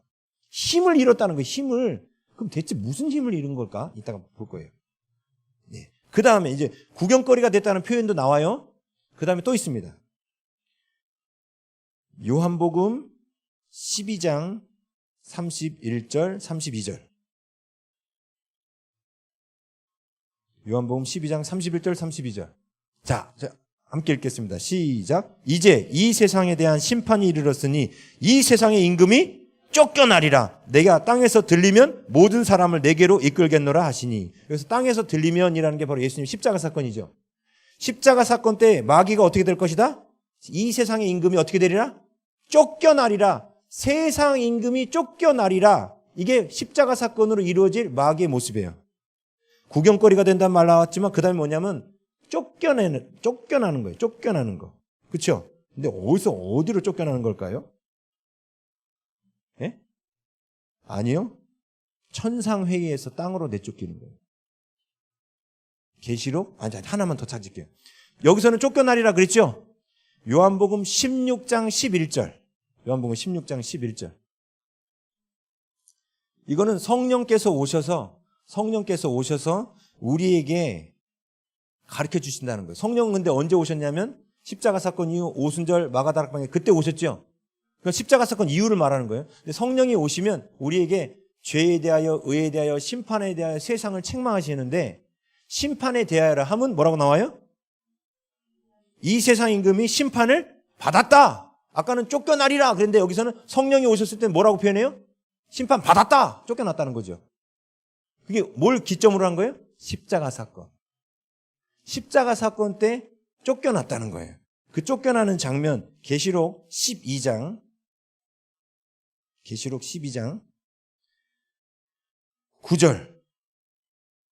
9절부터 10절.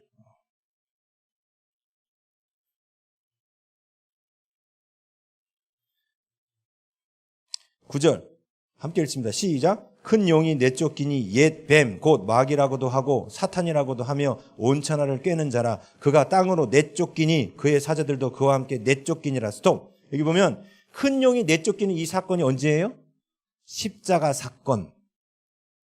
자, 계시록 12장에도 십자가 사건으로 마귀가 내쫓기는 장면이 나왔는데 계시록 20장에서는 마귀가 무저갱이에 들어가는 장면을 나왔는데 그러면 계시록 20장에도 십자가 사건을 기록한 거죠. 예? 계시록은 앞에서부터 끝까지 쭉 연대기적으로 기록된 책이 아닙니다. 크게 4단락으로 4개의 구조로 반복돼서 기록되고 있어요. 그래서 무저갱이에 들어간 사건이 4번 나와요. 계시록 안에. 여기 말고도 또 있어요. 볼까요? 무저갱이에서도 나오는 모습 보여드릴게요. 무저갱이에서도 나오는 모습. 9장 1절. 9장 1절.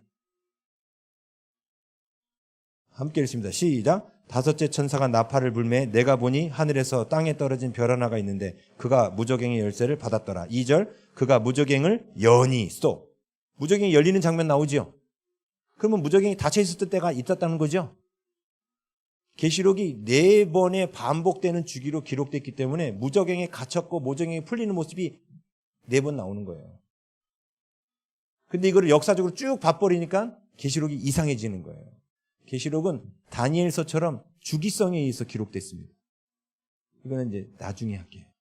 근데 이런 얘기하면 또 이제 평신도들은 이게 신학적인 막 주기, 뭐 단락, 막 이렇게 얘기하면 또 복잡하잖아요? 그래서 할까 말까 지금 생각 중이에요. 괜히 머리만 복잡하게 해드릴 것 같아서. 아무튼, 그렇습니다. 지금 무저갱에 갇히는 그 사건을 계시록 12장에서는 땅에 내쫓긴 거라고 말했죠? 땅에 내쫓길 때 어디서 내쫓겼느냐? 어디서 내쫓겼어요? 하늘에서 내쫓긴 거예요. 자, 계시록 12장 7절, 8절 볼게요. 계시록 12장 7절, 8절. 함께 읽습니다. 시작. 하늘에 전쟁이 있으니 미가엘과 그의 사자들이 용과 더불어 싸울세. 용과 그의 사자들도 싸우나. 아직 용이죠? 이게 무슨 뜻이에요? 십자가 사건 이전이란 뜻이죠? 싸우나. 8절. 이기지 못하여 다시 하늘에서 그들이 있을 곳을 얻지 못한지라. 이렇게 돼 있어요. 하늘에 있었다는 거죠? 그놈이. 하늘 어디 있었는지 아세요? 예? 욥기에 보면 하나님이 계시고 하나님의 아들들이 있죠. 근데 거기 누가 나타나요? 마귀가 나타나요. 그래서 어떻게 하죠? 하나님이 욥한테 너 내 종 욥을 유하여 보았냐? 걔 괜찮은 애야. 그랬더니 마귀가 뭐라고 그래요? 하나님이 복주니까 그러죠? 막 하면서 옆에서 참소하죠. 자, 마귀가 어디 있어요? 구약시대에? 하늘에 있었어요. 그래서 여기서 와가지고 우리들을 참소하던 놈이었습니다. 참소한다는 게 뭐냐면 검사예요. 검사. 우리를 감옥에 넣기 위하여 우리를 고소하던 일을 했다는 겁니다. 그렇죠? 자, 한번 질문하겠습니다. 근데 죄인이 왔는데 지금 검사가 와서 고소를 하려고 그러는데 이 죄인의 그 죄값을 다 치러버렸어. 그럼 검사가 필요해요? 안 필요해요? 필요 없게 되죠? 그럼 얘가 어떻게 될까요? 쫓겨나요. 십자가 사건으로 말미암아 예수님이 우리의 죄값을 다 치러보시니까 이놈이 더 이상 하늘 어전회의에 참석할 수가 없지요. 그게 어떻게 돼요? 쫓겨난 거예요. 지금 그거 보여주는 거예요. 예? 그래서 계시록 12장 10절 시작. 내가 또 들으니 하늘에 큰 음성이 있어 이르되 이제가 바로 십자가 사건이에요. 우리 하나님의 구원과 능력과 나라와 그의 그리스도의 권세, 왕권이 나타났으니 우리 형제들을 참소하던 자, 곧 우리 하나님 앞에서 밤낮 참소하던 자가 어떻게 됐고? 이게 십자가 사건이에요. 이해되세요? 자, 지금 마귀가 무저갱에 갇힌 사건을 머리가 상했다, 무저갱에 갇혔다, 바다 중심에 빠졌다, 구경거리가 됐다, 무력화되었다, 천상회의에서 쫓겨났다. 다양하게 나오죠? 이게 다 뭘 지금 천상회에서 쫓겨난 것은 뭐냐면 더 이상 마귀가 우리의 죄를 갖고 고발할 수 없다라는 것을 그림원으로 표현한 거예요. 그래서 재판정에서 쫓겨난 모습으로 보여주는 겁니다. 이해되시죠? 예? 그리고 아까 무력화됐다는 건 했고. 그렇죠? 근데 이놈은 어떻게 되냐면 이 천년이 차고 나면 다시 풀려나요. 활동하거든요. 그럼 이 천년이란 기간은 뭐냐? 자, 이제 계시록 20장으로 돌아갈게요. 이제 오늘 할 말을 하려고 하는 겁니다.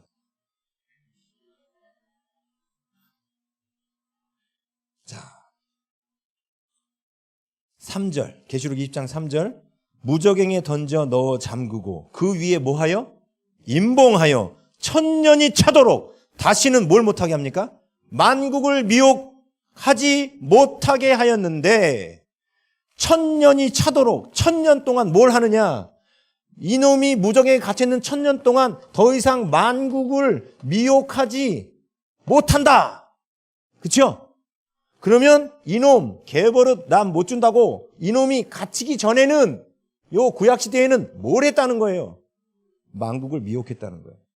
그래서 복음이 이스라엘 안에만 머물렀습니다. 그리고 이방인 가운데는 극소수만 돌아왔죠. 욥도 이방인이었잖아요. 멜기세덱도 이방인이었죠. 아브라함이 씨가 아니잖아요. 구원받는 사람이 이방인 가운데 있기는 있었어요. 극소수만 들어오고 구약 시대에는 어땠어요?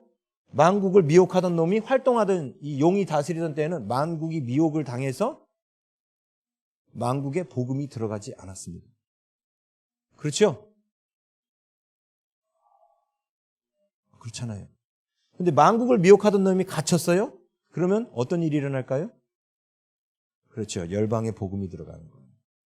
그래서 천년왕국이라는 기간이 뭐예요? 열방에 복음이 들어가서 사람들의 마음에 하나님의 나라가 임하는 기간이에요. 열방에 사람들의 마음에 하나님의 나라가 임해서 그들이 예수 그리스도의 통치를 받아들이게 되는 그 사건이 천년왕국이에요. 그렇죠? 그런데 문제는 뭐냐? 그 다음 3절 끝에 이렇게 나오잖아요. 천년 동안 천년 동안 만국을 미혹하지 못하게 하는데 그 후에는 반드시 어떻게 되리라? 잠깐 노이리라. 노이리라. 여기서 놓인다는 거예요. 자, 개버릇 남 못 준다고 저놈이 놓이면 그 다음에 어떤 일이 또 벌어질까요? 다시 만국이 미혹을 당하는 때가 오는 겁니다. 만국이 미혹을 당하는 게 뭘까요? 복음이 더 이상 열방에는 안 들어갑니다. 이 기간이 열방에는 복음이 들어가지 않고 이때 바로 유대인들이 하나님께로 돌아오는 때예요. 이때가. 근데 이때 그럼 크리스찬들은 뭐 합니까? 이때가 바로 후 3년 반이에요. 휴거할 거라고 생각하지 마세요. 휴거 없어요. 휴거가 뭐냐면 공중재림을 말하는 거예요. 뭔 얘기냐면 사람들이 환난 전에 휴거할 거라고 말하는데 그건 옛날 휴거라는 소설책 보고 사람들이 잘못 성경을 해석하는 거예요. 휴거는 절대 일어나지 않습니다. 예수님이 마지막 때 재림하여 오실 때 구름 타고 오시는 사건이 있어도 휴거라는 게 뭐냐면 7년 환난이 있을 것인데 7년 환난 전에 공중으로 올라가서 공중 대기, 그리고 예수님이 환난 끝나고 나서 예수님이 재림하실 때 탁 같이 내려와서 데리고 다시 올라감, 뭐 이런 거예요. 이거는 세대주의적 해석이에요. 이런 일 없어요. 휴거라는 없습니다. 휴거는 없어요. 휴거는 없어요. 우리는 마지막 예수님 재림하실 때 예수님께서 우리를 불러 올리실 때 그때 가는 것만 있지 공중에 올라가서 대체 어디 가서 대기하실 거예요? 우리 육체를 갖고 올라갈 건데 저 하늘 어딘가에 가서 대기하실래요? 인공위성에 붙어 계실 겁니까? 예? 그거 없어요. 그런 사람들이 7년 환난을 무서워해서 생긴 현상이고, 지금 여러분들한테 제가 7년 환난 하나도 안 그대로 드린 것 같지만 사실 이 기간이 7년 대환난이에요. 이 기간. 천년왕국 기간은 전 3년 반의 환난 기간이고, 앞으로 마귀가 무정행에서 놓이는 이때는 후 3년 반의 환난 기간입니다. 이 얘기하면 또 다니엘서부터 다 찾아야 되는데 지금 이제 저녁에 할게요. 저녁에. 아시죠? 이 기간이 천년 왕국 기간이면서 동시에 우리가 세상에서는 왕노릇 하고 있죠. 그게 세상을 섬기는 거라 했잖아요. 예수 그리스도의 이름으로 내가 하나님 말씀대로 하나님의 계명을 지키는 자, 하나님의 나라가 나에게 임하는 자, 예수 그리스도를 증언하는 자, 하나님의 나라를 확장하는 자. 예? 그게 계시록에 깨어있는 성도들의 모습이라 했죠. 하나님의 말씀을 지키며 예수 그리스도를 증언하는 그 모습이 계시록에서 말한 깨어있는 자의 모습인데, 그 하나님 나라를 확장하는 게 천년왕국인 거예요. 그 누군가에게 하나님의 통치가 임하도록 해주는 거. 그런데 우리가 통치가 임하게 하는 이 기간 동안에 사단이 죽은 건 아니라 했죠. 예? 사단은 지금 어떻게 하고 있어요? 유혹과 미혹을 하고 있어요. 이 유혹과 미혹이 세져서 지금 천년왕국의 끝이 다가왔죠. 이제 이방인들 가운데 복음의 문이 닫히고 있죠. 그러면서 이제 만국이 다시 미혹을 받고 있죠. 영국이 90%가 넘던 크리스찬이 3% 미만으로 떨어졌지 않습니까? 그렇죠? 미혹을 받고 있는 거잖아요, 지금. 다시 말하면 만국 미혹이 지금 영국 땅에는 들어가 버린 거예요, 이미. 아니에요?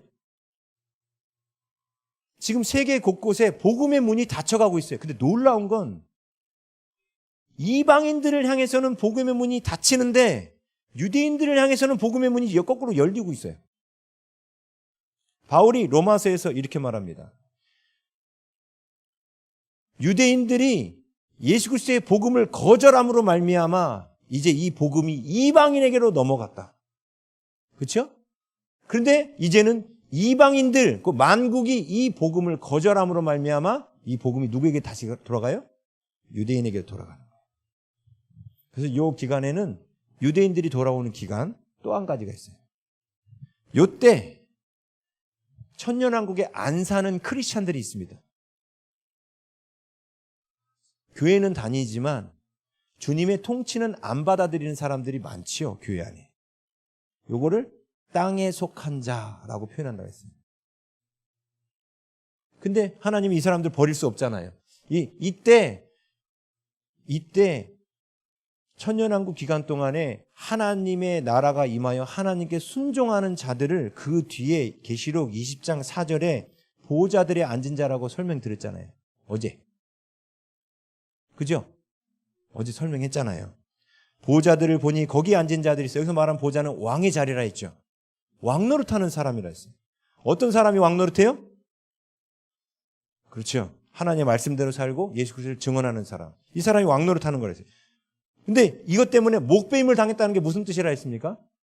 내가 죽고 나를 거룩한 산제물로 드리는 사람. 보세요. 바울이 로마서에서 너희 몸을 하나님이 기뻐하시는 거룩한 산제물로 드리라 했잖아. 그럼 이게 뭐냐면 죽는다는 뜻이잖아요. 근데 죽는다는 뜻이 진짜 이게 죽는 거 아니잖아요. 그렇죠? 내가 죽고 그리스도 사는 거죠. 근데 왜 계시록의 표현에서 목배임을 당한다는 건 다 죽는다라고 생각해요? 예? 그건 왜 진짜 죽는다고 생각하냐고요. 그래서 천년왕국 동안 이 목배임을 당한 자들이 진짜 죽는 거라고 생각하니까 이 천년왕국이 이상해진 거라고요. 이게. 천년왕국 동안 어떤 사람들이 다스리느냐? 자신을 죽이고 하나님의 말씀대로 순종하여 가는 사람들이 왕노릇하는 거예요. 이런 사람들을 뭐라고 표현한다? 내가 죽었으니까 첫째 부활에 참여하는 자. 나는 죽고 예수로 사는 사람. 이게 첫째 부활에 참여하는 사람. 그러나 요 천년왕국 기간에 이 전 3년 반의 천년왕국 기간에 하나님 말씀에 불순종하면서도 교회 잘 다닐 수 있다 했잖아요. 그런 사람들을 뭐라고 표현했냐면 5절에 나온 것처럼 그 나머지 죽은 자들 이렇게 표현해요. 이 그 나머지 죽은 자들이 계시록 7장에서 말하는 이 나머지 죽은 자들 가운데 후 3년 반 가서 정신 차리고 돌아오는 사람이 계시록 7장에서 말한 흰옷 입은 큰 무리예요. 정신 차리고 돌아오는 사람들. 그래서 흰옷 입은 큰 무리를 뭐라고 말하냐면 큰 환난에서 나오는 자들인데 이렇게 표현해요. 14만 4천은 그 큰 환난에 들어가되 환난 가운데 보호받습니다. 여러분, 우리 다 환난 속에 들어갑니다. 도둑놈 심보 갖지 마세요. 형제들은 다 환난에 들어갔는데 나는 환난 안 받아. 공중으로 올라갈 거야. 그러면 그 환난 가운데 있는 사람한테 누가 예수 그리스도를 증언합니까? 돌아오라고. 그죠? 예? 그래요? 그 도둑놈 심보가 있으면 나만 환난을 피하여 위로 올라가리라. 이런 심보를 갖고 있는 사람은 절대로 내 생물의 비밀을 이해할 수가 없어요. 내 생물의 얼굴 가운데 하나가 송아지거든요. 송아지. 나중에 할게요. 계시록 4장 할 때. 내 생물의 비밀을 이해할 수가 없는 거예요. 그 내 생물은 하나님을 극진히 사랑하는 최고의 성도들이라고 그랬어요. 그 내 생물이. 그들은 형제를 위하여 십자가를 지는 사람들이에요. 그래서 송아지가 나온 거예요, 사실은. 좀 힌트 드렸어요. 그래서 송아지가 나온 거예요. 송아지를 다루는 사람이 제사장이거든요. 백성들의 죄를 다루는 자예요. 백성들의 죄가 송아지예요. 구약에 보면 송아지를 잡아 죽여야 돼요. 형제의 죄를 안고 슬피 우는 사람. 제가 전에 감림산 기도원 구국집회 와가지고 한번 에스겔서 말씀 전했었거든요. 에스겔서 9장 말씀 갖고 예루살렘에 돌아다니면서 예루살렘에서 행하는 모든 가증한 일로 인하여 탄식하며 우는 자의 이마에 표를 하라. 그 표를 받은 자에게는 가까이 하지 말고 표 없는 자들을 먼저 죽여라. 표를 받은 자는 지켜줘라. 에스겔서 9장에 나와요. 그 표가 계시록에 나온 하나님의 자녀들의 머리에 인치는 거예요. 그거는 에스겔서 9장에서만 그 시대에만 있는 사건이 아니라는 거예요. 그 사건은 오늘날에도 있어요. 근데 그 사람들이 어떤 사람들이었느냐? 예루살렘에서 행하는 모든 가증한 일로 인하여 탄식하며 우는 사람들이에요. 자기 신앙만 지키는 사람이 아니라 다른 사람들이 신앙이 무너지는 것 때문에 울며 하나님 앞에 기도하는 자들을 말하는 거예요. 곧 형제 사랑을 갖고 있는 사람들이죠. 그 사람들이 내 생물과 그 24장로의 믿음의 반열이에요. 그게. 자, 그래서 여기 보니까 나머지 5절에 20장 5절에 나머지 죽은 자들은 천년이 차기까지 살지 못한다 그랬죠. 그 나머지 죽은 자들이 교회를 다니되 대충 사는 사람. 그리스도의 모습이 안 보여. 그러니까 죽어 있는 거예요. 요한복음에서 말한 생명이 무슨 뜻인지 아세요? 요한복음에 보면 하나님이 세상을 이처럼 사랑하사 독생자를 주셨으니 이는 저를 믿는 자마다 멸망치 않고 영생을 얻게 하려면. 거기서 말한 영원한 생명이, 사람들은 영원한 생명을 잘못 알고 있는 게 영생을 천국 가서 영원히 사는 걸 영생이라고 알고 있어요. 그렇지 않아요. 영생이란 옛날 하나님과 에덴 동산에서 끊어졌던 그 호흡이 회복되는 걸 말하는 거예요. 하나님과 끊어졌던 호흡이 회복된다는 게 뭐예요? 하나님과 동행하는 거예요. 영생은 다른 말로 표현하면 동행이에요. 매일 주께서 원하시는 대로 주님이 이쪽으로 가시면 따라서 이쪽 가고, 주님이 저쪽으로 가라면 따라서 이쪽으로 가고, 이 모습이 에스겔서 1장에서 말한 내 생물의 모습입니다. 내 생물은 그 영이 따라 행하는, 그 영을 따라만 움직여요. 그 내 생물이. 그게 주님과 동행하는 자예요. 그게. 그런데 이제 후 3년 반 이제 시작되면 얘가 풀려나요. 풀려나고 이제 이건 이제 시간 관계상 이따 할게요. 여기 요 뒤에 다니엘은 45일을 더 견뎌야 된다고 하고 45일 후에 예수님이 재림하신다고 얘기합니다. 7년 대환난은 이거 전체예요. 근데 천년인데 왜 또 이거냐? 상징 언어라니까요. 천은 통치에 대한 상징 언어고 전 3년 반, 후 3년 반에서 이 7년 환난은 말 그대로 우리가 여러분 지금 잘 생각해 보세요. 이 전 3년 반 기간 동안 지금이에요. 지금 예수님 믿는 거 자유롭죠? 자유로운데 이때 세상에서 박해받는 크리스찬들은 어떤 사람들입니까? 제대로 말씀대로 사는 사람. 우리가 제대로 말씀대로 살면 심지어 가족들한테도 박해받죠. 그렇지 않아요? 엄마는 무당인데 아들은 목사야. 그러면 아들이 당연히 박해받지 않겠어요? 그렇죠? 유튜브 보니까 그런 분 계시더만. 예? 당연히 박해받겠죠. 근데 이분이 박해 안 받으려면 어떻게 해야 돼요? 엄마를 따라서 무당 되면 되지 뭐. 박해 안 받겠지.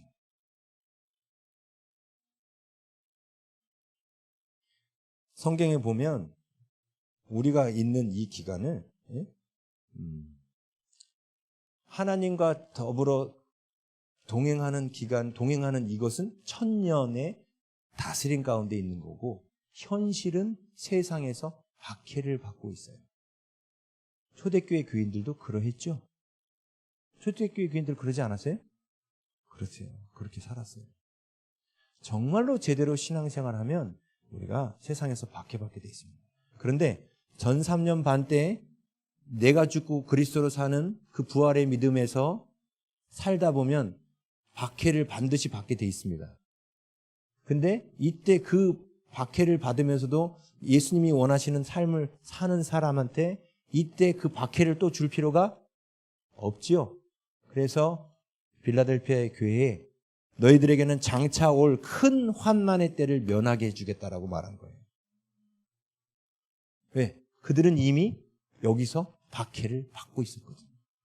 하나님의 말씀대로 사는 것 때문에 여기서 박해를 받고 있었기 때문에 너희는 장차 올 시험을 장차 온 땅을 시험하는 환난의 때가 오는데 그때 너희는 면하게 해주겠다 그래요. 왜? 이때 받았으니까.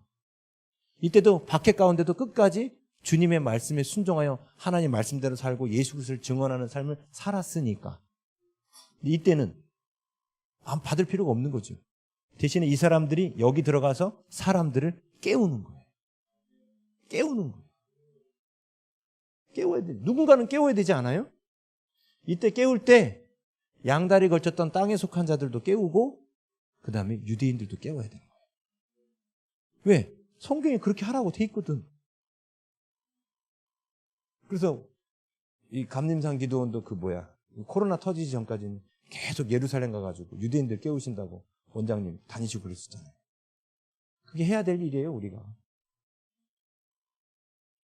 그게 우연히 하고, 우리 한국, 근데 특별히 놀라운 건요, 전 세계에서 대한민국 사람들이 제일 많이 가서 유대인들 깨워요.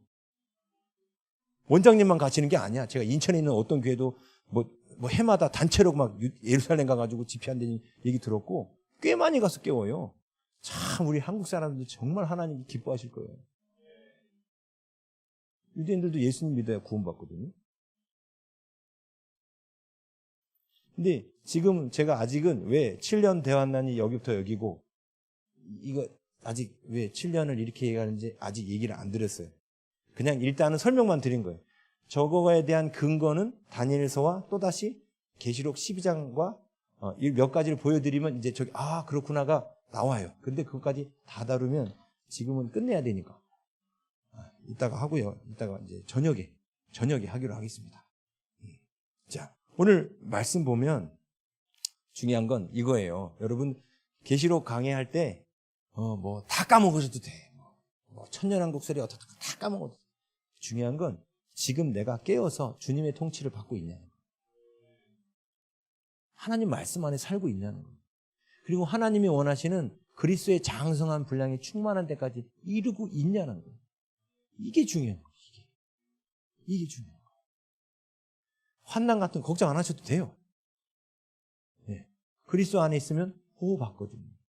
보호받습니다. 그런데 지금 그 믿음에 서 있지 않으면 보호받지 못합니다. 저 후 3년 반 가서 우리가 장성한 자의 믿음으로 세워질 수도 있고 아니면 배도할 수도 있고 둘 중에 하나예요. 네? 둘 중에 하나예요. 근데 여러분 잘 생각해 보세요. 전 3년 반의 환난이 쉬울 것 같아요? 후 3년 반의 환난이 쉬울 것 같아요? 맞아요. 전 3년 반이 쉬워요. 그러니까 쉬우니까 사람들이 더 나태해지고 게을러지는 거예요. 전 3년 반 때 이미 많은 사람들이 짐승의 표를 받고 있습니다. 먹고 살려고 하나님 말씀 배반하잖아요. 저울추를 속이고 주일 성수 안 하고 하나님 앞에 드릴 11조도 떼먹고 그러죠? 그게 짐승의 표를 받는 거예요. 그게 짐승의 표를 받는다는 게 무슨 뜻이에요? 짐승의 표를 받으면 매매를 못해요. 네? 짐승의 표를 받는다는 게 짐승에게 복종한다는 뜻이에요. 마귀에게 복종하는 삶이 바로 계시록에서 아까 20장 5절에 그 나머지 죽은 자들이에요. 짐승의 표를 받고 있잖아요. 물론 후 3년 반 때도 짐승의 표가 있습니다. 그때는 눈에 보이는 짐승의 표예요. 눈에 보이는 짐승의 표. 지금은 눈에 보이지 않는 짐승의 표를 발행하고 있는 거고 후 3년 반이 들어가면 눈에 보이는 짐승의 표를 사람들이 받게 되는 거예요. 차이라면 그거밖에 없습니다. 근데 지금 그 짐승의 표를 안 받는 사람들이 바로 하나님 예수 그리스도의 통치 아래에 있는 사람들이에요. 아멘. 예. 지금 특성 있죠? 예. 제가 기도하고 마치겠습니다. 아버지 하나님 감사합니다. 오늘 말씀 통해서 예수 그리스도를 통하여 사단을 무력화시키셨고 예수님께서 우리와 함께 하시며 능히 사단을 밟아 이길 수 있는 권세를 저희들 가운데 허락하셨음을 깨닫게 하시니 감사합니다. 마귀는 그저 미혹하고 유혹할 수 있는 그런 놈일 뿐 그놈들이 우리에게 절대적 힘을 행사할 수 없음을 알게 하시니 감사합니다.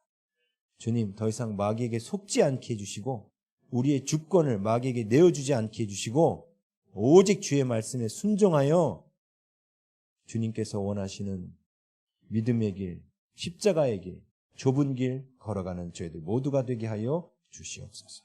감사드리며 예수님의 이름으로 기도하옵나이다.